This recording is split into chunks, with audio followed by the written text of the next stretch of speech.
long time no see. Ano si? How are you guys? Okay lang ikaw.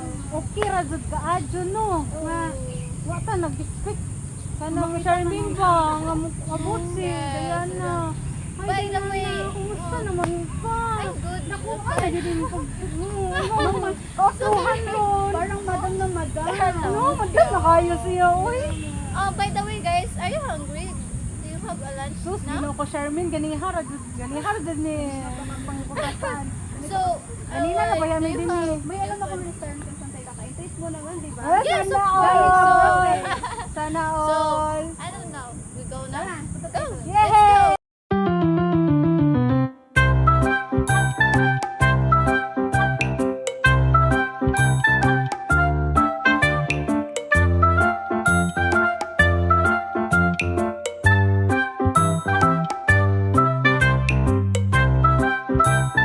Diana, yes? Daghang kayong salamat dahil sa pagkaon na yun ng pag nakuha. Kumusta? Kumusta yung kinabuhi dito sa abroad? Madam? It's okay guys. Mama for me to buy this food. And my feelings in my country is so very nice and grateful. That's why I came back to here to Philippines to meet you guys. Then Wow, ang baka. Uy, ang baka kayo dito. Yung, gamit ka naman ng salita ka rin. Tagalog. I'm sorry, just ano lang. Okay, sige. Eh guys, kung tapod ba nga makadong kung ba ang tulog makainit baka. Oh yes, alam mo naman yung Tagalog. Kaya nga Pero, just ano lang, just Just a little. oh, ito lang, dahil Sanay ka sa sanay ako sa Saudi. Okay lang naman. Basta magkaintindihan kita. Oh, yes. Ano tayo? Ay, hindi naman ako ng Bisaya. Tagalog. But my speaking Saudi is always English. So, just accept my So, that's it guys. Ano ba kayo? Magtagalog na lang tayo. Ha? Hirap Tagalog na lang tayo. Tagalog ka mo lang. Hirap talaga Palagahan natin ang sige. salitang Tagalog Okay. para magkaintindihan. I try my best. Oh, ano, English na naman. Sige, go. Sige na, magkain na tayo. Mamaya na lang tayo.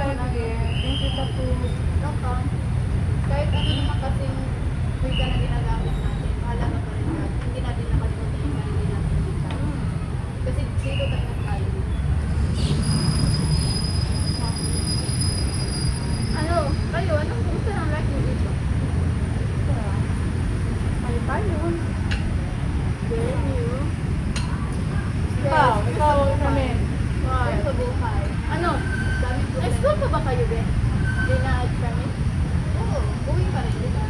At grade na kayo? At grade na? 11. Ano, grade 11 na kami. Ako kasi nag-stop ako ng first year college na sana ako din. Nag-stop ako ng 2 years, kaya 11 din ako. Ngayon. So pag hindi ka babalik sa ibang bansa, hindi tayo magkaklase. Yes! Guys, okay lang yan. Hindi hadlang ang pag-aaral kahit may pamilya na tayo, kahit may mga anak na tayo. Kaya patuloy lang natin ang ating pag-aaral hanggang sa darating ng araw. Successful din tayo. Kaya nga, saka may mga program naman na ginagawa ang mga bansa natin para sa mga may anak na, tulad ng pwede pa rin tayo mag-aral.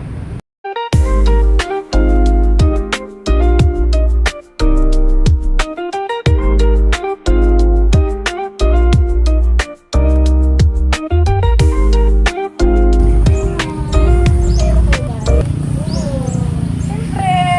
So, by the way, maunap na pala ako dahil may gagawin pa ako sa bahay din. Papunta ko din ako sa bahay ng lola ko. So, okay lang ba? Kayo, busy na kayo? Ako din. Ako po. Then, next time na lang ulit ha? Okay, So, salamat sa time. Bye. Thank you. Maraming salamat.